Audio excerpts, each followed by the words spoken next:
আপনি যদি ক্রিকেট প্রেমী, ফুটবল প্রেমী না হয়ে নবী প্রেমী, সাহাবী প্রেমী যদি হতেন, তাহলে অবশ্যই সাহাবা ইকরামদের অপমানও আপনাদের কাছে কষ্ট লাগতো। তারা যদি জানতো বা বুঝতো, খোদার কসম করে বলছি, তাদেরকে জবাই করা হলেও এরকম কুফরি প্রোগ্রামে তারা যাইতো না।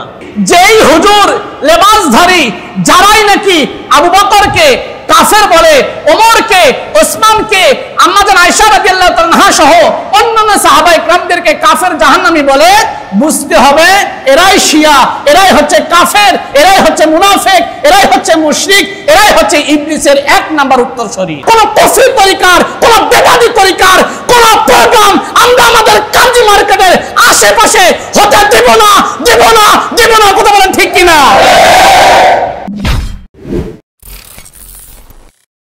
আজকে আমরা খাবারের প্রতি এত ভেজাল হওয়ার পরেও যতটা সচেতন, অসুস্থ হলে ডাক্তারের মধ্যে এত ভেজাল, তারপরেও আমরা যতটা সচেতন, শিক্ষার মধ্যে এত ভেজাল, তারপরেও আমরা শিক্ষার প্রতি এতটা সচেতন, ধর্মের প্রতি আমরা এতটা সচেতন হতে পারিনি। কথা ঠিক কিনা? ধর্মের প্রতি, ইসলামের প্রতি আমরা এরকম সচেতন হতে পারিনি। এই যে মাস চলে যাচ্ছে, আরবি বছর জিলহজ মাস চলে যাচ্ছে, এরপরে আসবে মুহররম মাস। কি মাস? মুহররম মাস।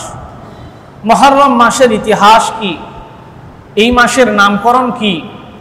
নামকরণের কারণটা কি? এই মাসের আমল কি? এই মাসের ইতিহাস কি? আমরা অনেক মুসলমান জানি না।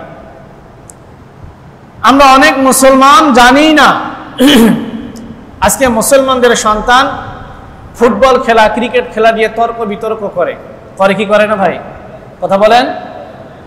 মুসলমানের সন্তান, ছেলে হোক বা মেয়ে হোক, মেসি বলেন, নেইমার বলেন, রোনালদো বলেন, আরো যত যত ফুটবলার আছে, তাদের খেলা নিয়ে, তাদের পারফরমেন্স নিয়ে, তাদের গোল নিয়ে, তাদের অ্যাসিস্ট নিয়ে, তাদের কৃতিত্ব নিয়ে আজকে মুসলমানরা ঘন্টার পর ঘন্টা তর্ক করছে, বিতর্ক করছে, চ্যালেঞ্জ করতেছে।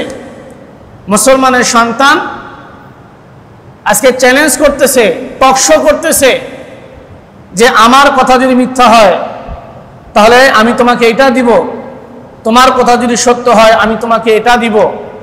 আমি তো জানি না যে বিশ্বকাপ খেলাধুলা চলছে, ক্রিকেট, বাংলাদেশ আর আফগানিস্তানের কাছে হেরে গেছে, তার জন্য যে খেলোয়াড়দের এত সম্মান, রাষ্ট্রীয় মর্যাদা, যাদেরকে পাওয়ার জন্য, যাদের সাথে সেলফি তোলার জন্য, যাদের কাছ থেকে অটোগ্রাফ নেওয়ার জন্য, যাদের সাথে ছবি তোলার জন্য, যাদের সাথে কথা বলার জন্য পাগল পাড়া যে ভক্তগুলো, সেই ভক্তগুলো তাদের দেখে এখন জুতা মারতেছে। কথা ঠিক কিনা? কেন? সামান্য একটা দুর্বল দেশের কাছে, খেলার দিক থেকে যারা দুর্বল, তাদের কাছে হেরে যাওয়ার কারণে আজকে ক্রিকেট প্রেমী, ফুটবল প্রেমীরা আজকে লজ্জাবোধ মনে করছে, অপমান বোধ মনে করছে, লজ্জা পাচ্ছে। কিন্তু মুসলমানদের প্রকৃত ইতিহাস, আজকে মুসলমানরা তার প্রকৃত নায়ক, প্রকৃত খেলোয়াড়, প্রকৃত সুলতান, শক্তিশালী ছিল, যারা নায়ক ছিল, যারা হিরো ছিল, তাদের ইতিহাস মুসলমানরা ভুলে গেছে। কথা বলেন ঠিক কিনা? আপনি চিন্তা করেও পারবেন না, যারা হয়তোবা খেলাধুলা দেখেন না, যারা হয়তোবা খেলাধুলার দিকে কোনো খবর রাখেন না, তারা আসলে বিষয়টা বুঝতে পারবে না। কিন্তু ভিতরে ভিতরে এদের মধ্যে কি পরিমাণ যে ঝড় চলতেছে, কি পরিমাণ যে যুদ্ধ চলছে, কি পরিমাণ যে তর্ক বিতর্ক চলছে, কি পরিমাণ যে বাজেট চলছে, কি পরিমাণ যে জুয়া চলছে, তারাই শুধু বুঝে, যারা এই খেলা, যারা এই ক্রিকেট প্রেমী বা ফুটবল প্রেমী। কথা বলেন ঠিক কিনা? এটা তারা বুঝতেছে, সবাই বুঝতেছে না। ঠিক তেমনই ভাবে আজ আমরা মুসলমানরা, আজকে যে ওলামায়ে কেরামগণ ভিতরে ভিতরে বুঝতেছে যে এক শ্রেণীর লোক, এক শ্রেণীর ধর্ম ব্যবসায়ী আজকে মাঠে নেমেছে। দেখবেন দুই একটা সাহাবীকে তারা সাহাবী মনে করে, দুই একটা সাহাবীকে তারা ইমানদার মনে করে, দুই একটা সাহাবীকে তারা আল্লাহওয়ালা মনে করে, দুই একটা সাহাবীকে তারা জান্নাতি মনে করে, বাকি সবাইকে তারা কাফের মনে করে, জাহান্নামী মনে করে, মুরতাদ মনে করে, মুনাফিক মনে করে, মুশরিক মনে করে। বলে নাউজুবিল্লাহ। আপনাদের খেয়াল আছে সেই দিকে? কোনো খেয়াল নেই। কারণ আপনার প্রিয় দল হেরে গেছে, আপনার খাওয়া বন্ধ হয়ে গেছে, ক্ষুধা নাই, কাজে মন বসতেছে না, বন্ধুদের সাথে কথা বলতে মন চাচ্ছে না, এই চেহারা কাউকে দেখাতে মনে চাচ্ছে না, অথচ মুসলমানদের প্রকৃত ইতিহাস কি এগুলোর দিকে তাদের খবর নাই। যে আমাদের ইসলামটাকে আজকে দুর্বল ইহুদি খ্রিস্টান জাতিরা, আজকে হিন্দু জাতিরা কিভাবে অপমান করছে, কিভাবে খাটো করছে, কিভাবে ছোট করছে, কিভাবে বেজ্জতি করছে, আজকে মুসলমানরা সেদিকে কোনো খবর নেই। কথা ঠিক কিনা? কারণ আপনি তো ক্রিকেট প্রেমী, আপনি তো ফুটবল প্রেমী, যার কারণে আপনার প্রিয় দল হেরে গেলে আপনি কষ্ট পান, যার কারণে আপনার প্রিয় খেলোয়াড় হেরে গেলে আপনি কষ্ট পান। আপনি যদি ক্রিকেট প্রেমী, ফুটবল প্রেমী না হয়ে নবী প্রেমী, সাহাবী প্রেমী যদি হতেন, তাহলে অবশ্যই সাহাবা ইকরামদের অপমানও আপনাদের কাছে কষ্ট লাগতো। কথা বলেন ঠিক কিনা? কষ্ট লাগতো।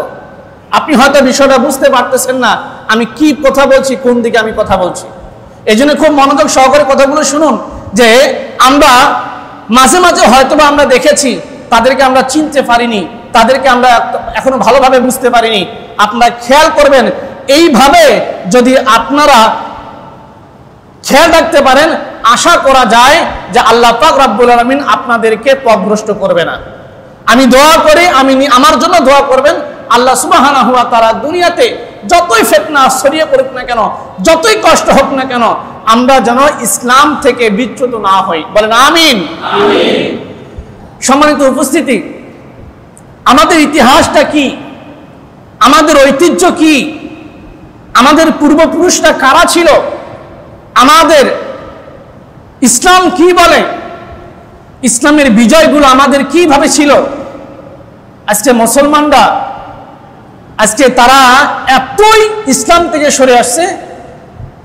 একটা লোক যেমন আটলান্টিক মহাসাগরে, ভূমধ্য মহাসাগরে, আরব সাগরে তাকে যদি ছেড়ে দেওয়া হয়, ফেলে দেওয়া হয়, এ যেমন কুল কিনারা খুঁজে পাবে না, তার জন্য কষ্টকর হয়ে যায়। আজকে আমাদের মধ্যে এরকম ছড়িয়ে পড়েছে, আমরা মুসলমানরা দিশেহারা হয়ে পড়েছি, কোথাও আমরা ইসলামের সঠিক ব্যাখ্যা জানতে পারতেছি না। কথা ঠিক কিনা? কেন? আমরা তো নিজেরা এর জন্য দায়ী। অনেকে ফেসবুক চালান, অনেকে ইউটিউব চালান, সোশ্যাল মিডিয়াতে কাজ করেন, আপনারা সব সময় আপনারা ভিডিও দেখেন বা ভিডিও ছাড়েন বা ভিডিও শেয়ার করেন। আমি অনেক মুসল্লিকে দেখেছি, যাদের সাথে আমার ফেসবুকে অ্যাড আছে, আমি দেখেছি তারা এমন এমন অনইসলামিক ভিডিও, তারা একটা খারাপ ভিডিও তারা ছাড়ুক, এটা ভিন্ন কথা, কিন্তু উপরে টাইটেল এমন ভাবে দিতে হবে যাতে সে মনে করে এটা তাদের এটা একটা বিভ্রান্তকর ভিডিও। কথা ঠিক কিনা? কিন্তু তারা এমন ভাবে ভিডিওগুলো ছাড়তেছে, মনে হচ্ছে এই ব্যক্তি আমার ওই মুসল্লি বা আমার ওই ভক্ত হয়তোবা এই দলের অন্তর্ভুক্ত। কথা বুঝতে পারছেন? যেমন হিজবুত তৌহিদ সংগঠন, হিজবুত তৌহিদ সংগঠনকে আপনারা সমর্থন করেন? হিজবুত তৌহিদকে আপনারা সাপোর্ট করেন? এটা কি হক দল আপনারা মনে করেন? কিন্তু হিজবুত তৌহিদের একটা ছোট্ট ভিডিও আপনি ছেড়ে দিলেন, উপরে আপনি কিছুই লিখলেন না, উপরে আপনি কিছুই লিখলেন না যে এটা নেগেটিভ না পজিটিভ। তাহলে আপনি বলেন আমরা কিভাবে বুঝবো যে আপনি এটা দ্বারা কি বুঝাতে চাচ্ছেন? কিন্তু আপনি যদি এটাকে নেগেটিভ হিসাবে যদি আপনি শেয়ার করতেন, তাহলে আমরা বুঝতে পারতাম যে হ্যাঁ এটা নেগেটিভ, এটা অবশ্যই খারাপ একটা ভিডিও, এখান থেকে আমাদেরকে সচেতন হতে হবে। কথা ঠিক কিনা? কিন্তু আমরা কি করছি, একটা ভিডিও পাচ্ছি, সুন্দর একটা ভিডিও আমরা করে দিচ্ছি, শেয়ার করে দিতেছি, কিন্তু আপনার এই ভিডিও শেয়ার করা, আপনার এই ভিডিও লাইক করা, আপনার এই ভিডিওতে মানুষকে উদ্বুদ্ধ করার কারণে কি করছে, তারা আরো তাদের এই কুকর্মগুলো, ইসলাম বিরোধী বক্তব্যগুলো, কার্যকলাপগুলো তারা সমাজের মধ্যে ছড়িয়ে দিচ্ছে, তারা সমাজের মধ্যে, দেশের মধ্যে ছড়িয়ে দিচ্ছে। কিন্তু আমাদের কি করণীয়? আজকে হিজবুত তৌহিদের মতো আরেকটা সংগঠন আছে, আরেকটা জাতি আছে, আরেকটা দল আছে, এদের পরিচয় আমি এর আগেও দিয়েছি, আপনাদেরকে বলেছি, যেটা মূল যে দল, সেই দলের নাম হচ্ছে শিয়া। সেই দলের নাম কি? শিয়া থেকে শত শত দল, উপদল তৈরি হয়েছে। আমাদের বাংলাদেশে একটা দল আছে যেটাকে আমরা বলি মাঝভান্ডারি। কি ভান্ডারি? মাঝভান্ডারি। আমাদের এই মসজিদের আশেপাশে অনেক মাঝভান্ডারি ভক্ত আছে। যদি এই মাঝভান্ডারি ভক্ত না থাকতো, তাহলে আমাদের কাজী মার্কেটের মধ্যে তাদের কোনো আস্তানা, তাদের কোনো অনুষ্ঠান কাজী মার্কেটে হইতো না। কথা ঠিক কিনা? আপনারা দেখেন কাজী মার্কেটের মতো একটা জায়গা, যেখানে এত বড় বড় মাদ্রাসা, যেখানে এত বড় বড় মসজিদ, তারপরেও হাতে গোনা কয়েকটা লোক তাদের অনুষ্ঠান করে, এবং একটা মসজিদের ইমামকে তারা দাওয়াত করে না। কোন মসজিদের কোন ইমামের দাওয়াত নাই। আছে কার? এই এলাকার কাউন্সিলর, অমুক এলাকার কাউন্সিলর, অমুক এলাকা অমুক ওয়ার্ডের কাউন্সিলর, আশেপাশে যতগুলো ওয়ার্ড আছে, থানার যতগুলো বড় বড় রাজনৈতিক নেতা আছে, তাদেরকে দাওয়াত করে তারা এই অনুষ্ঠানগুলো করছে। কথা বলেন ঠিক কিনা? আমরা যতই মসজিদের ইমামরা তাদের বিরোধিতা করি না কেন, তাদের উপর যতই কথা বলি না কেন, কোনো কাজ হয় না, কারণ বড় বড় নেতাদেরকে তারা হাত করে নিয়েছে। কথা ঠিক কিনা? অথচ এই নেতাগুলো অনুষ্ঠানগুলোতে যাওয়ার পর একটা বারের জন্য লক্ষ্য করে না, এটা যেহেতু তারা মনে করে যে একটা ইসলামের একটা অনুষ্ঠান, ইসলামের একটা প্রোগ্রাম, এই অনুষ্ঠানের মধ্যে কোনো আলেমকে দাওয়াত করে না, কোনো ইমামকে তারা দাওয়াত করে না, কোনো হুজুরকে তারা দাওয়াত করে না। বড় বড় শাইখুল হাদিস এই এলাকায় আছে, বড় বড় মুফতিরা এই এলাকায় আছে, তারপর তাদেরকে কোনো দাওয়াত করে না। কেন? তারা তাদের দলকে টিকে রাখার জন্য, তারা তাদের নেতাগিরি ঠিক রাখার জন্য, পজিশন ঠিক রাখার জন্য, ভোটের জন্য, তার নির্বাচনের জন্য, বা যে কোনো স্বার্থে তারা এই কুফরি প্রোগ্রামগুলোতে তারা অংশগ্রহণ করে। কথা ঠিক কিনা? তারা যদি জানতো বা বুঝতো, খোদার কসম করে বলছি, তাদেরকে জবাই করা হলেও এরকম কুফরি প্রোগ্রামে তারা যাইতো না, কোন কুফরি প্রোগ্রামে তারা যাইতো না। আর ওরাও ভালো করে জানে, এই ইমামরা যতই বিরোধিতা করুক না কেন, এই ইমামরা যতই আমাদের বিরুদ্ধে কথা বলুক না কেন, এই এলাকার বড় বড় নেতারা যদি আমাদের কাছে থাকে, আমাদের সাথে থাকে, তাহলে কোনো সমস্যা হবে না। কথা বলেন ঠিক কিনা? আপনি এখনো খেয়াল করে দেখবেন, আশেপাশে এই ভান্ডারি গ্রুপ যতগুলো প্রোগ্রাম করেছে, কোন ইমাম, কোন মসজিদের হুজুর খতিব তাদেরকে দাওয়াত করেনি। ওই ইমামরা তো এগুলোর বিরোধিতা করে। কথা ঠিক কিনা? এই জন্য তারা দাওয়াত করে না। আমি কেন ভান্ডারি কথা বলছি? এই ভান্ডারি গ্রুপের অসংখ্য বক্তব্য, অসংখ্য লেকচার, অসংখ্য আলোচনা আমার কাছে আছে।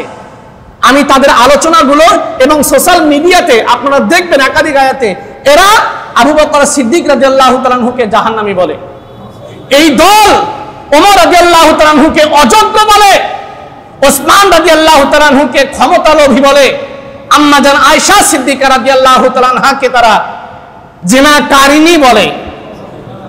চিন্তা করে দেখেন, এইরকম একটা গোষ্ঠী যারা এই আদর্শে যারা বিশ্বাস করে, যারা এই আদর্শ যারা লালন করে, আপনি চিন্তা করে দেখেন, আপনি একটাবার ভাবেন, আপনি একটাবার লক্ষ্য করেন, বিবেক দিয়ে চিন্তা করে দেখেন, এরকম প্রোগ্রাম আমাদের বাংলাদেশে হওয়াটা কি লজ্জাজনক নাকি সম্মানজনক? কথা বলেন।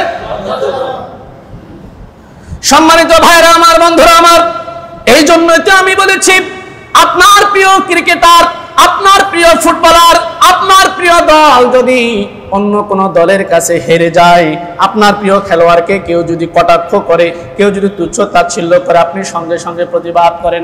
কিন্তু আমাদের নবীর সাহাবীদের ব্যাপারে, সাহাবায়ে কেরামদের ব্যাপারে এরকম কুফরি এবং জঘন্য মতবাদ আজকে আমাদের সমাজে করে যাচ্ছে, আমরা কোনো প্রতিবাদ করতে পারতেছি না। কথা বলেন ঠিক কিনা?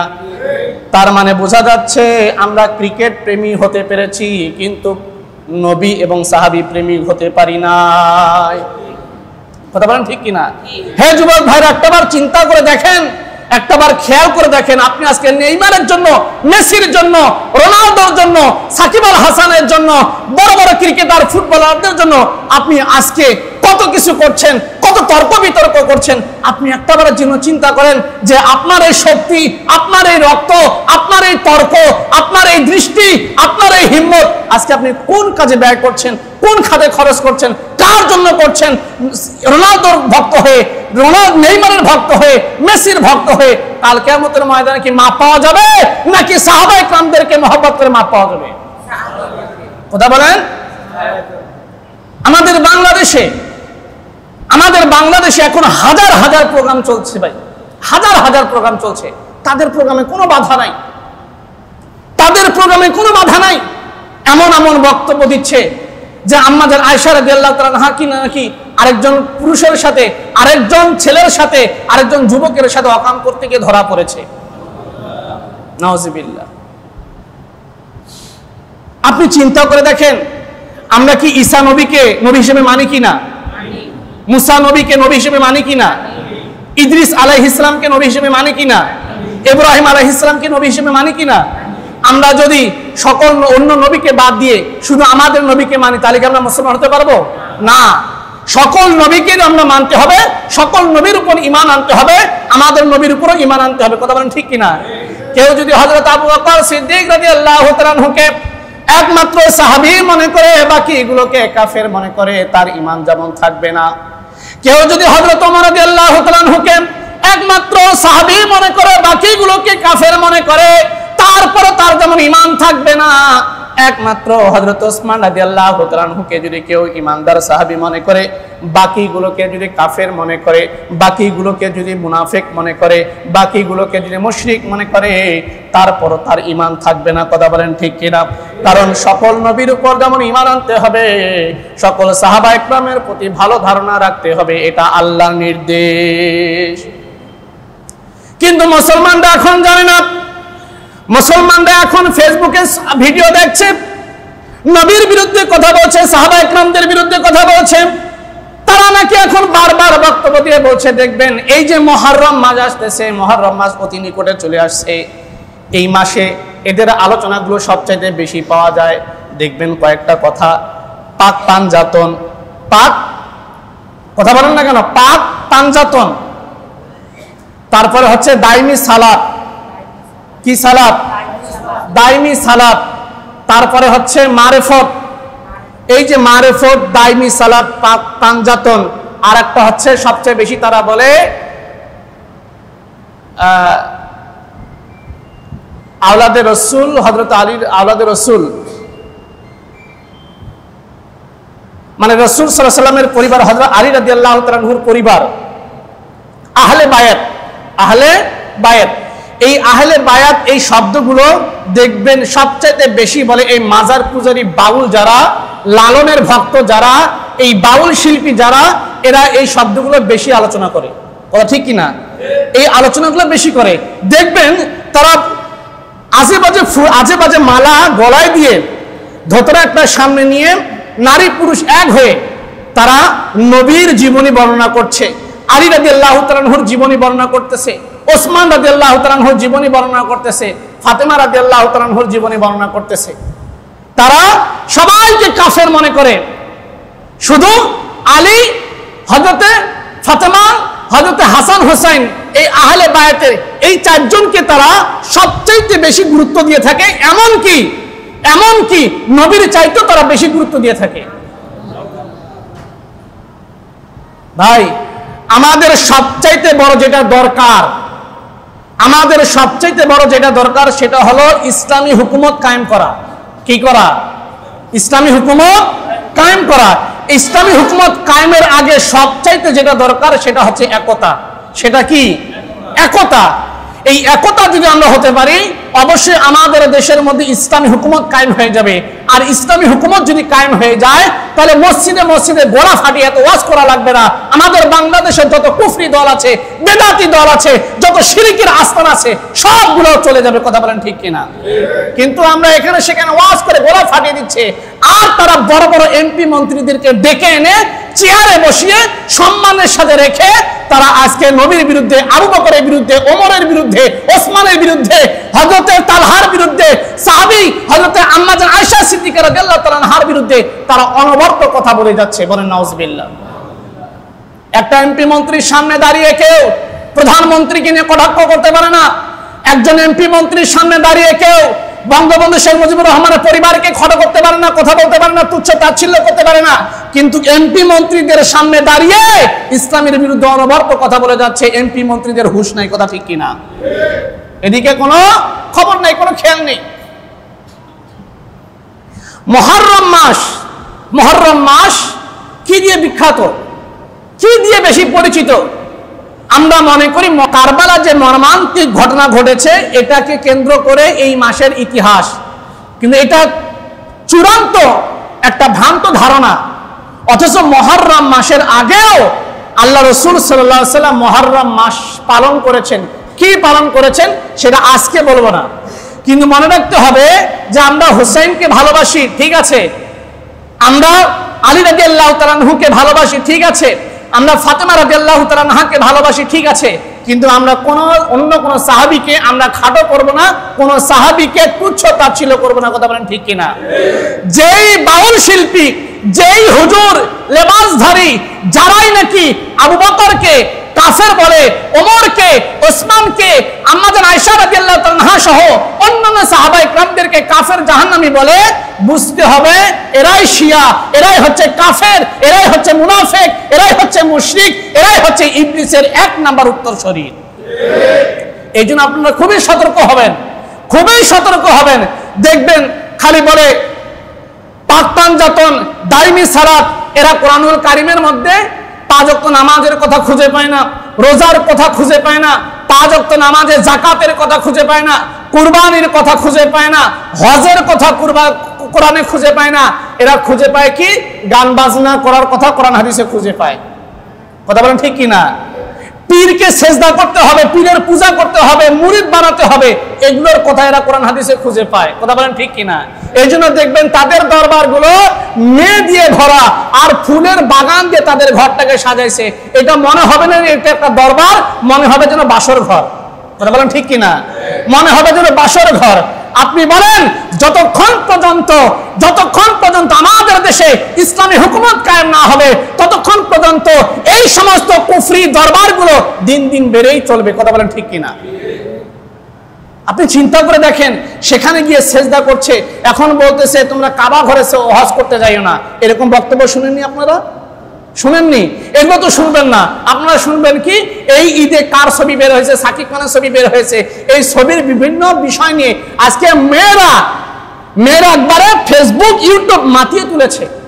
কথা বলেন ঠিক কিনা? মুসলমানরা ঈদের আনন্দ উদযাপন করছে এখন সাকিব খানের ছবি দিয়ে। কি দাড়িওয়ালা, টুপিওয়ালা, জুব্বাওয়ালা, বোরখা পরে আজকে মুসলমান মেয়েরা, মুসলিম ছেলেরা আজকে সিনেমা হলে গিয়ে কি করছে? ভিড় করছে। মসজিদে আসলে দেখে কারেন্ট থাকে না, গরম লাগে, অথচ সিনেমা হলে ঘন্টার পর ঘন্টা দাঁড়িয়ে আছে, 3 দিন 4 দিন ধরে অপেক্ষা করছে টিকিটের জন্য, এই সিনেমা দেখার জন্য। বলেন তো দেখে সিনেমা দেখে তাদের দুনিয়াতে কি লাভ হবে? কথা বলেন কি লাভ হবে? অথচ মুসলমানদের ইতিহাস কি? আজকে এইভাবে বেহায়াপনা ছড়িয়ে পড়ার কারণে, এইভাবে অশ্লীলতা ছড়িয়ে পড়ার কারণে আজকে আমরা দিশেহারা হয়ে যাচ্ছি। কথা বলেন ঠিক কিনা? সম্মানিত ভাইরা আমার, বন্ধুরা আমার, আপনারা সবাই ভালো করে জানেন আমাদের বর্তমানে সমাজে এই সময়ে যে ব্যক্তিরা সবচাইতে বেশি, যে ব্যক্তি সৎ, যে ব্যক্তি সবচাইতে বেশি সৎ, সেই ব্যক্তিটা সমাজের মধ্যে সবচাইতে অবহেলিত। কথা বলেন ঠিক কিনা? যে লোকটা বেশি ভালো, যে যত ভালো, যে যত সৎ, তার পরীক্ষা তত বেশি। কথা বলেন ঠিক কিনা? তার উপর জুলুম আসে তত বেশি, তাকে মানুষ অপমান করে তত বেশি, তাকে মানুষ অবহেলা করে তত বেশি। যে যত বড় চোর বাটপার, যে যত বড় মুনাফিক, যে যত বড় অসৎ, এই সমাজের মধ্যে তার তত বেশি সম্মান, তত বেশি ইজ্জত। কথা বলেন ঠিক কিনা? তত বেশি ইজ্জত। সাহাবায়ে কেরামদের মধ্যে হযরত ওসমান রাদিয়াল্লাহু তাআলা আনহু ছিলেন সবচাইতে নিরীহ। সুবহানাল্লাহ, সবচাইতে নিরীহ। ওসমান রাদিয়াল্লাহু তাআলা আনহু, তার জীবনী আপনি যদি শোনেন তাহলে আপনি চমকে যাবেন। কিন্তু আমরা তো ওসমান রাদিয়াল্লাহু তাআলা আনহুর জীবনী, সাহাবায়ে কেরামদের জীবনী তো আমরা পড়ি না। আমরা শেক্সপিয়ারের গল্প পড়ি, আমরা রোমিও জুলিয়েটের জীবনী পড়ি, আমরা লাইলি মজনুর জীবনী পড়ি, শিরি ফরহাতের জীবনী আমরা পড়ি। কিন্তু আমরা যদি ওসমান রাদিয়াল্লাহু তাআলা আনহুর জীবনী যদি আমরা পড়তাম, তাহলে আমরা বুঝতে পারতাম তারা ইসলামের জন্য কি পরিমাণ কদর করে, কি পরিমাণ ত্যাগ করেছে, কি পরিমাণ কুরবানি করেছে, কি পরিমাণ অবদান রেখেছে। তাহলে আমরা বুঝতে পারতাম, তখনই তো তাদের প্রতি আমাদের মহব্বত আসতো, তখনই তো তাদের প্রতি আমাদের আন্তরিকতা আসতো। আর তাদেরকে অপমান করলে তখনই আমাদের অন্তরটা কেঁপে উঠতো। কথা বলেন ঠিক কিনা? কিন্তু আমরা তো তাদের জীবনে জানি না, শুনি সাহাবায়ে কেরাম, তিনি একজন সাহাবী ছিলেন, ওসমান, এই পর্যন্তই। কিন্তু ওসমান রাদিয়াল্লাহু তাআলা আনহুর জীবনীটা কি? যতগুলো সাহাবী আছে, এক একজন সাহাবীর কৃতিত্ব এক এক রকম। আবু বকরের যে কৃতিত্ব, যে অবদান, সেটা ওমরও রাখতে পারেনি, ওসমানও রাখতে পারেনি। ওমর রাদিয়াল্লাহু তাআলা আনহুর যে অবদান, যে কৃতিত্ব, সেটা আবু বকরও রাখতে পারেনি, ওমরও ওসমানও রাখতে পারেনি। আমি এই পুরো মুহররম মাসটা সাহাবায়ে কেরামদের জীবনী নিয়ে আমি আলোচনা করে আমি আপনাদেরকে বোঝাতে চাই যে সাহাবায়ে কেরামদের ব্যাপারে যে তারা যে অবদান রেখেছে ইসলামের প্রতি, আর এই সমস্ত শিয়ার গোষ্ঠীরা এই মাঝভান্ডারি, দেওয়ানবাগী, রাজারবাগী, সুরেশ্বরী, এনায়তপুরীর মতো যে কুফরি ভ্রান্ত দলের আকীদার যারা, তারা আমাদের মুসলমানদেরকে কিভাবে বিভ্রান্ত করছে, এটা আপনাদেরকে আমি পরিষ্কার করতে চাই ইনশাআল্লাহ। ওসমান রাদিয়াল্লাহু তাআলা আনহু, আল্লাহ রাসূল সাল্লাল্লাহু আলাইহি সাল্লাম তার দুটো কন্যাকে বিবাহ দিয়েছেন। কয়টা কন্যাকে? কথা বলেন, আরেকটু জোরে বলেন। দুইটা কন্যাকে বিবাহ দিয়েছেন। দ্বিতীয় কন্যা যখন মারা গেছে, তখন আল্লাহ রাসূল সাল্লাল্লাহু আলাইহি সাল্লাম আফসোস করে বলেছিলেন, আল্লাহ যদি আমাকে 4টা কন্যা সন্তানও দিত, তাহলে আমি 4টা কন্যা সন্তানকেই ধারাবাহিকভাবে ওসমানের সাথে বিবাহ দিতাম। কথা বলেন, সুবহানাল্লাহ বলেন। আপনি আপনার মেয়েকে বিয়ে দেওয়ার জন্য, আপনি আপনার বোনকে বিয়ে দেওয়ার জন্য, আপনি আপনার নাতি নাতনিকে বিয়ে দেওয়ার জন্য আপনি ছেলের যোগ্যতা দেখেন না? বাড়িতে যান, এখানে সেখানে খোঁজখবর নেন, এই ছেলেটা কেমন, এই ছেলেটার গুণ কি কি, এই ছেলেটার চরিত্র কেমন, নানান রকমের কি করেন খোঁজখবর নিয়ে আপনি আপনার মেয়ের জন্য, বোনের জন্য, নাতনির জন্য কি করেন, তাকে নির্বাচিত করেন। তাহলে আপনি চিন্তা করে দেখেন, এই তথ্য, এই সিস্টেমটা আমরা শিখেছি কার কাছ থেকে?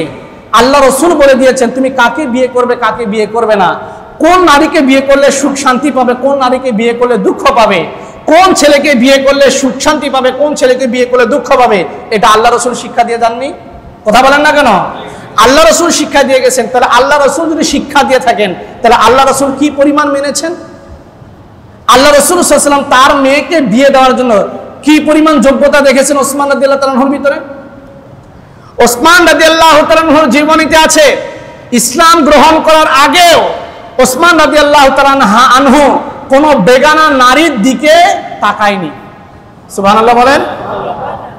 যখন ওসমান রাদিয়াল্লাহু তাআলা আনহুর ভিতরে ইসলামের আলো ছিল না, যখন তার ভিতরে দ্বীনের কোনো জ্ঞান ছিল না, যখন যেই সমাজের মধ্যে মেয়েকে নিয়ে নাচানাচি করা, ফুর্তি করা, মেয়েকে ব্যবহার করা, মেয়েকে উপভোগ করা, যেটা ওই সমাজের ট্র্যাডিশন ছিল, ওই সমাজের জন্য এটা বৈশিষ্ট্য ছিল, স্বাভাবিক ছিল, সেই সময় ওসমান রাদিয়াল্লাহু তাআলা আনহু কোন বেগানা নারীর দিকে তাকাননি, ব্যবহার করা তো দূরের কথা। সুবহানাল্লাহ। সেই ওসমান রাদিয়াল্লাহু তাআলা আনহু যখন আল্লাহ রাসূল সাল্লাল্লাহু আলাইহি ওয়াসাল্লাম মক্কা থেকে হিজরত করে যখন মদিনায় গেলেন, তখন মুসলমানদেরকে পানি কিনে কিনে খেতে হতো, যার কারণে তাদের জন্য মুহাজির সাহাবায়ে কেরামদের জন্য অনেক কষ্ট হতো। একটা কূপ ছিল, সেই কূপটার নাম ছিল রুমা। আল্লাহ রাসূল সাল্লাল্লাহু আলাইহি ওয়াসাল্লাম বলেন, আমার সাহাবীরা, তোমাদের মধ্যে কারো যদি সমর্থ থাকে, এই কূপটা তোমরা ওই ইহুদির কাছ থেকে খরিদ করে কিনে নিয়ে কে দান করবে, যদি দান করো তাহলে তাকে জান্নাতে নেওয়ার জন্য আমি জামিনদার হয়ে যাব।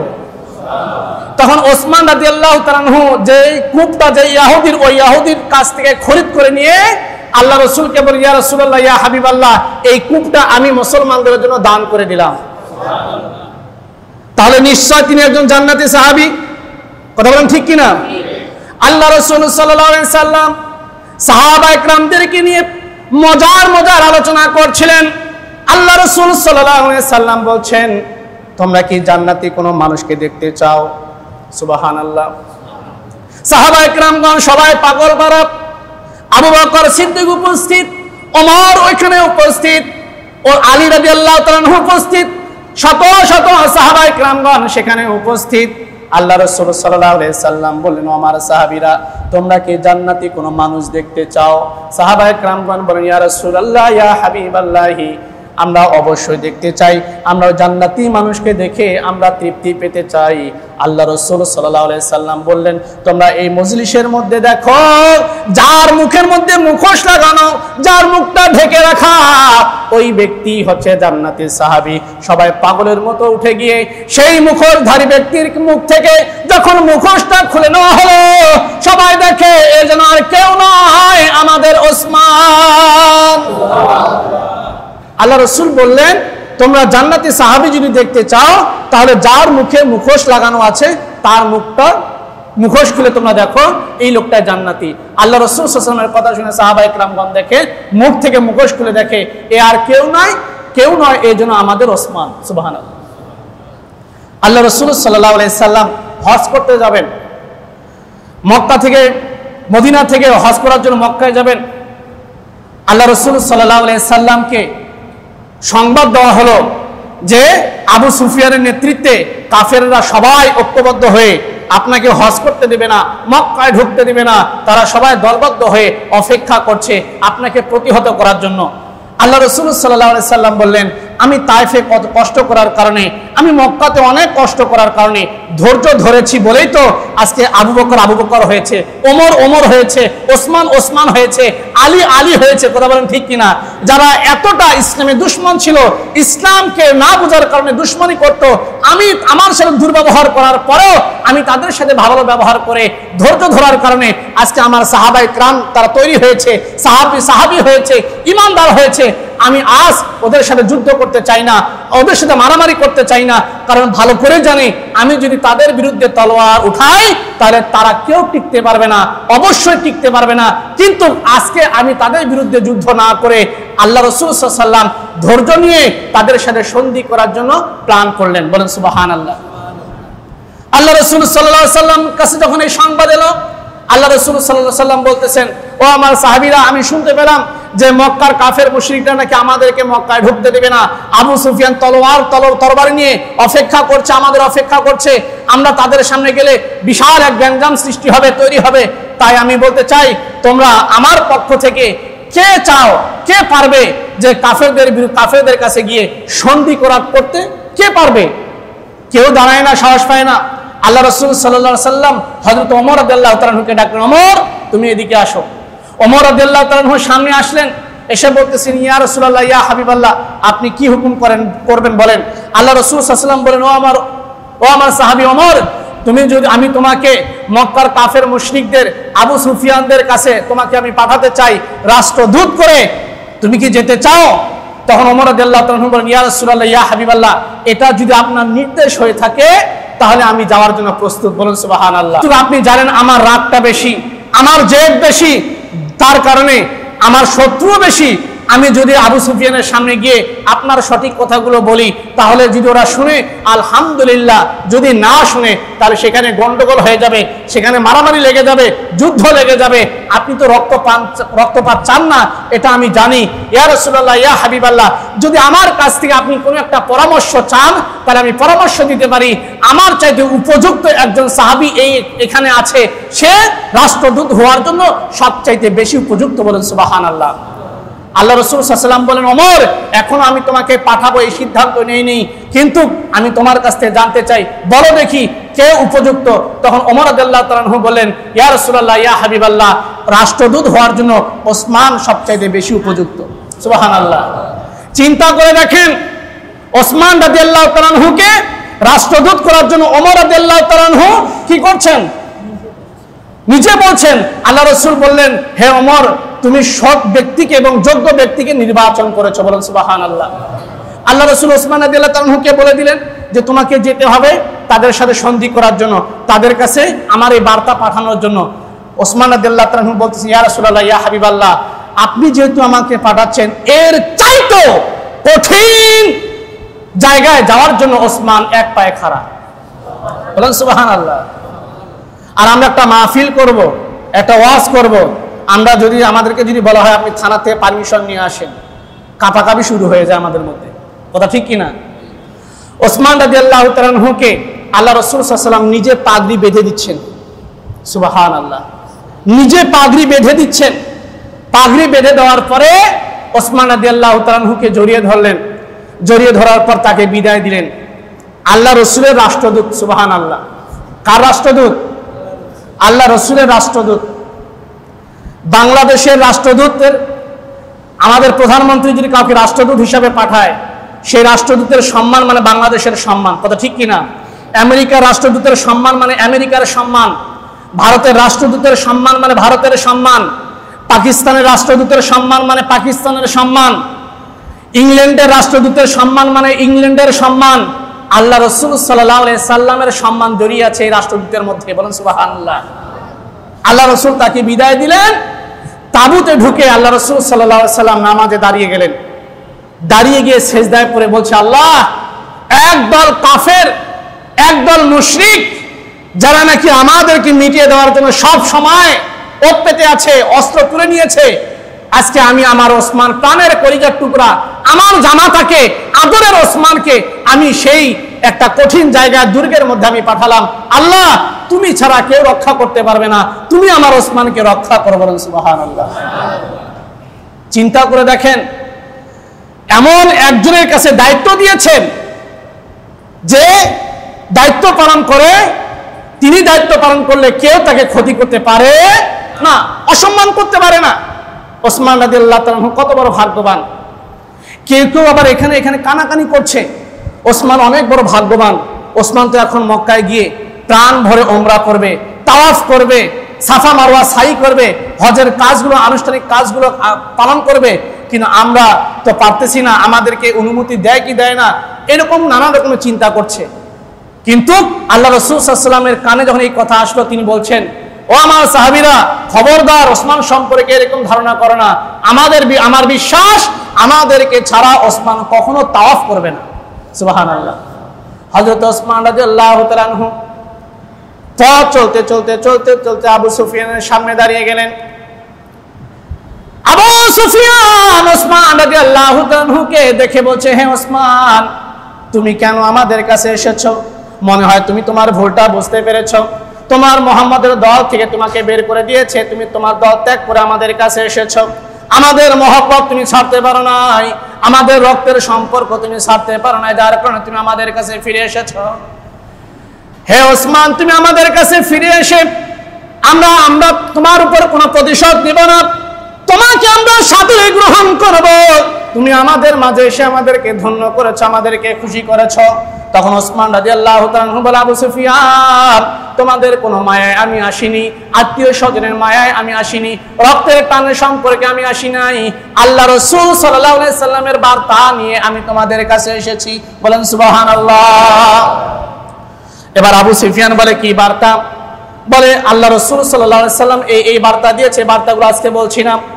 ওসমান রাদিয়াল্লাহু তাআলা আনহুকে বলছে, হে ওসমান, তুমি ফিরিয়ে যাও, তুমি চলে যাও, আমরা কোনোভাবে এই মক্কাতে মুহাম্মদকে ঢুকতে দিব না, আবু বকরকে ঢুকতে দিব না, তার দলবলকে নিয়ে আমরা মক্কায় কোনো অবস্থাতে ঢুকতে যাব না। ওসমান রাদিয়াল্লাহু তাআলা আনহু বলেন, হে আবু সুফিয়ান, তোমরা কি মনে করছো হজের বাহানা করে মুহাম্মদ কাবার মধ্যে এসে তোমাদের সাথে যুদ্ধ করবে, তোমাদেরকে পরাজিত করবে, মারামারি করবে? এটা তুমি মনে করো না। আমাদের একমাত্র উদ্দেশ্য আল্লাহর কাবা ঘর তাওয়াফ করা। কাবা ঘর তাওয়াফ হয়ে গেলে আমরা আমাদের মতো আবার মদিনায় চলে যাব। আমাদের ঘর পড়ে আছে, বাড়ি পড়ে আছে, জমি জায়গা আছে, এত বড় বড় ব্যবসা প্রতিষ্ঠান আছে, আমরা সেগুলো তোমাদের জন্য দিয়ে দিয়েছি। এগুলোর দিকে আমরা কখনো ফিরেও তাকাবো না, শুধু আল্লাহর ঘর তাওয়াফ করা হয়ে গেলে মদিনায় ফিরে যাব। আবু সুফিয়ান বলছে, হে ওসমান, তোমার কথা আমি শুনবো না। আমরা ভালো করে জানি মুহাম্মদ কোনোভাবে যদি ঢুকতে পারে তাহলে আমাদের সাথে যুদ্ধ লেগে যাবে। হযরত ওসমান রাদিয়াল্লাহু তাআলা আনহু বলছে, ঠিক আছে, তোমরা যদি ঢুকতে না দাও তাহলে আমরা জোর করে আসবো না, তোমার কথা আমি মুহাম্মদ সাল্লাল্লাহু আলাইহি ওয়াসাল্লামের কাছে পৌঁছে দিব। তখন আবু সুফিয়ান বলে, হে ওসমান, তুমি এতদিন পর আমাদের কাছে ফিরে আসলে, আমাদের কাছে আসলে কাবা ঘর তাওয়াফ করার তোমার এত শখ, হজ করার তোমার এত শখ, ঠিক আছে, আমরা শুধু তোমাকে অভয় দিচ্ছি, তোমাকে শুধু সুযোগ দিচ্ছি, তোমার যদি মন চায় প্রাণ ভরে কাবা ঘর তাওয়াফ করে তুমি আবার যেতে পারো। তখন ওসমান রাদিয়াল্লাহু তাআলা আনহু বলেন, হে আবু সুফিয়ান, তুমি ভাবলে কি করে যে মুহাম্মদ আমাকে কাবা ঘর দেখিয়েছে, যে মুহাম্মদ আমাকে তাওয়াফ করা শিখিয়েছে, যে মুহাম্মদ আমাকে হজ করা শিখিয়েছে, যে মুহাম্মদ আমাকে উমরা করা শিখিয়েছে, এই মুহাম্মদ ছাড়া ওসমান কোনোদিন আল্লাহর ঘর তাওয়াফ করবে না। ওসমান রাদিয়াল্লাহু তাআলা যখন কাবা ঘরের দিকে এক নজর তাকালেন, কাবা ঘর যেন ওসমান রাদিয়াল্লাহু তাআলাকে চুম্বকের মতো টানতেছে। কাবা ঘর ডেকে ডেকে যেন বলছে, হে ওসমান, আর 6টা বছর কেটে গেল, কোনো ইমানদারের চেহারা দেখি না। যেদিকে তাকায় শুধু কাফের আর মুশরিক আর বেঈমান নজরে পড়ে। যারা আজকে আমাকে তাওয়াফ করেছে তারা সবাই মুশরিক, কাফের, বেদিন। তুমি আমার কাছে এসেছো, এত কাছে আসার পরে তুমি কেন তাওয়াফ না করে চলে যাচ্ছ? হে ওসমান, 6টা বছর হয়ে গেছে, আমাকে কেউ কোনো মুমিনা তাওয়াফ করে নাই, তুমি তাওয়াফ করে আমার মনটা তুমি ভরিয়ে দাও। বলেন সুবহানাল্লাহ। ওসমান রাদিয়াল্লাহু তাআলা কাবা ঘরের প্রতি একটু দুর্বল হলেন, কিন্তু চিন্তা করছেন কাবা ঘর তাওয়াফ করতে সময় লাগবে, হজ করতে, হজের আনুষ্ঠানিক কাজ করতে সময় লাগবে। ওইদিকে আল্লাহ রাসূল সাল্লাল্লাহু আলাইহি সাল্লাম বসে আছেন, সাথে সাহাবায়ে কেরামগণ বসে আছেন। আমি কি বার্তা নিয়ে যাই আমার জন্য অপেক্ষা করছেন। আল্লাহ রাসূলকে বসে রেখে, সাহাবায়ে কেরামকে বসে রেখে আমি ওসমান তাওয়াফ করব। এই তাওয়াফ করা না করা আমার কাছে সমান। কথা বলেন ঠিক কি না? হযরত ওসমান রাদিয়াল্লাহু তাআলা আনহু কাবা ঘর তাওয়াফ না করে চলে যাচ্ছেন। আল্লাহ রাসূল সাল্লাল্লাহু আলাইহি সাল্লামের কাছে আসার আগে আবু সুফিয়ানের কাছ থেকে বিদায় হওয়ার পরে ওসমান রাদিয়াল্লাহু তাআলা আনহু যখন আল্লাহ রাসূলের কাছে আসবেন, তার আগে ইবলিস শয়তান চক্রান্ত করে আল্লাহ রাসূল সাল্লাল্লাহু আলাইহি সাল্লামের সামনে এসে কেঁদে কেঁদে বলে, হে মুহাম্মদ, তুমি কার কাছে তোমার ওসমানকে পাঠিয়েছো? বলে, কেন? আবু সুফিয়ানদের কাছে পাঠিয়েছি। বলে, তুমি কি জানো ওসমানকে তারা নির্মমভাবে হত্যা করেছে, নির্মমভাবে তাকে মেরে ফেলেছে। আল্লাহ রাসূল সাল্লাল্লাহু আলাইহি সাল্লাম, সংক্ষেপে বলছি, আল্লাহ রাসূল সাল্লাল্লাহু আলাইহি সাল্লাম যখন শুনলেন ওসমান রাদিয়াল্লাহু তাআলাকে তারা শহীদ করেছে, তারা নির্মমভাবে হত্যা করেছে, তখন আল্লাহ রাসূল সাল্লাল্লাহু আলাইহি সাল্লাম ব্যথিত হয়ে বললেন, আমার সাহাবীরা, তোমরা আমার কাছে ঈমান গ্রহণের জন্য, ইসলামের পথে চলার জন্য তোমরা আমার হাতে বায়াত গ্রহণ করেছো, আমার হাতে ওয়াদাবদ্ধ হয়েছো, আমার হাতে কমিটমেন্ট হয়েছো, কিন্তু আজকে ওসমান রাদিয়াল্লাহু তাআলাকে যারাই নির্মমভাবে হত্যা করেছে, যে জাতি নির্মমভাবে খুন করেছে, শহীদ করেছে, তাদের বিচার না হওয়া পর্যন্ত, প্রতিশোধ না হওয়া পর্যন্ত আমরা বাড়ি ফিরে যাব না। বলুন সুবহানাল্লাহ। কারা কারা আছো আমার হাতে বায়াত গ্রহণ করে তোমরা ওসমানের প্রতিশোধ নেওয়ার জন্য তৈরি হয়ে যাও? আল্লাহ রাসূল সাল্লাল্লাহু আলাইহি সাল্লাম হাত বাড়িয়ে দিলেন। ওখানে যতগুলো সাহাবী উপস্থিত ছিল, শত শত সাহাবী উপস্থিত ছিল, সবাই আল্লাহ রাসূল সাল্লাল্লাহু আলাইহি সাল্লামের হাতে হাত রেখে বায়াত গ্রহণ করলেন ওসমানের মৃত্যুর প্রতিশোধ নেওয়ার জন্য। বলেন সুবহানাল্লাহ। মজার বিষয় হলো শুধু এতটুকুই নয়, আল্লাহ রাসূল সাল্লাল্লাহু আলাইহি সাল্লাম হাত দিলেন, একের পর এক সাহাবায়ে কেরামদের হাত পড়ছে, সাহাবায়ে কেরামদের হাত, শেষের হাতটা আল্লাহ রাসূল সাল্লাল্লাহু আলাইহি সাল্লাম দিয়ে বললেন, এটা ওসমানের হাত। সুবহানাল্লাহ বলে না? শেষে হাত দিয়ে বলছে, এটা কার হাত? ওসমানের হাত। আল্লাহ পাক রব্বুল আলামিন এবার আয়াত নাযিল করলেন, ইন্নাল্লাযীনা ইউবাইউনাকা ইন্নামা ইউবাইউনাল্লাহ ইয়াদুল্লাহি ফাওকা আইদিহিম। হে আল্লাহ রাসূল, আল্লাহ পাক বলে, হে আল্লাহ, হে আমার রাসূল, ওরা যারা আপনার হাতে বায়াত গ্রহণ করেছে, ওসমানের হাতে যারা বায়াত গ্রহণ করেছে, তারা প্রকৃতপক্ষে আমার হাতে বায়াত গ্রহণ করেছে। বলেন সুবহানাল্লাহ। আল্লাহ পাক রব্বুল আলামিন আয়াত নাযিল করে বলেন, ও আমার নবী এবং ও আমার নবীর সাহাবায়ে কেরামগণ, ও আমার ঈমানদারেরা, তোমাদের এই হাতের উপর আমি আল্লাহ কুদরতি হাত রেখে দিলাম। চিন্তা করে দেখেন, ওসমান রাদিয়াল্লাহু তাআলা আনহুর মৃত্যুর প্রতিশোধ নেওয়ার জন্য স্বয়ং আল্লাহ কি করেছেন? ওয়াদা করেছেন। বলেন কি করেছেন? আল্লাহ ওয়াদা করেছেন। এই ওসমান রাদিয়াল্লাহু তাআলা আনহু এত বড় সম্মানী ব্যক্তি, এত বড় শ্রদ্ধার ব্যক্তি, আজকে কোন দল যদি, আজকে কোন পীরের মুরিদ যদি, কোন পীর যদি, কোন তরিকার লোক যদি ওসমানকে নিয়ে গালমন্দ করে, বুঝতে হবে ইবলিস শয়তান, ইবলিস শয়তান, ইবলিস শয়তান। কথা বলেন ঠিক কিনা? এই জন্য কোন মাছ ভান্ডারি দরবার, কোন মাছ ভান্ডারি প্রোগ্রাম, কোন মাছ ভান্ডারি, কোন ভান্ডারি, কোন তরিকার, কোন কফি তরিকার, কোন বেদাতি তরিকার কোন প্রোগ্রাম আমরা আমাদের কাজী মার্কেটের আশেপাশে হতে দেব না, দেব না, দেব না। কথা বলেন ঠিক কিনা? এরকম যদি প্রোগ্রামের যদি কোনো আসর আসে, সময় আসে, আমরা এখানে খুব জোরালো প্রতিবাদ করবো। কথা বলেন ঠিক কিনা? যত বড় বড় চেয়ারম্যান হোক, যত বড় বড় মেম্বার হোক, যত বড় কাউন্সিলর হোক না কেন, কাউকে মানবার জন্য সাহাবায়ে কেরামগণ যেভাবে ওয়াদা করেছেন, বায়াত গ্রহণ করেছে, আমরা সেভাবে বায়াত গ্রহণ করে হাসতে হাসতে ওসমানের জন্য জীবন দিয়ে দিব। রাজি আছি তো ইনশাআল্লাহ? কারণ আপনার ছেলেকে নিয়ে আপনি মার্কেটে যাচ্ছেন, বাজারে যাচ্ছেন, হাজার হাজার মানুষ, যদি আপনি আপনার ছেলের হাত ধরে আঙ্গুল ধরে যদি নিয়ে যান, তাহলে আপনার ছেলে কোনোদিন হারাবে না, আপনার ছেলে কোনোদিন আপনার কাছ থেকে আলাদা হবে না। ঠিক তেমনি ভাবে আল্লাহ পাক রব্বুল আলামিন যেই সাহাবায়ে কিরামদের উপর হাত রেখেছেন, এই সাহাবায়ে কিরামগণ কখনো গোমরা হবে না, পথভ্রষ্ট হবে না। কথা বলেন ঠিক কিনা?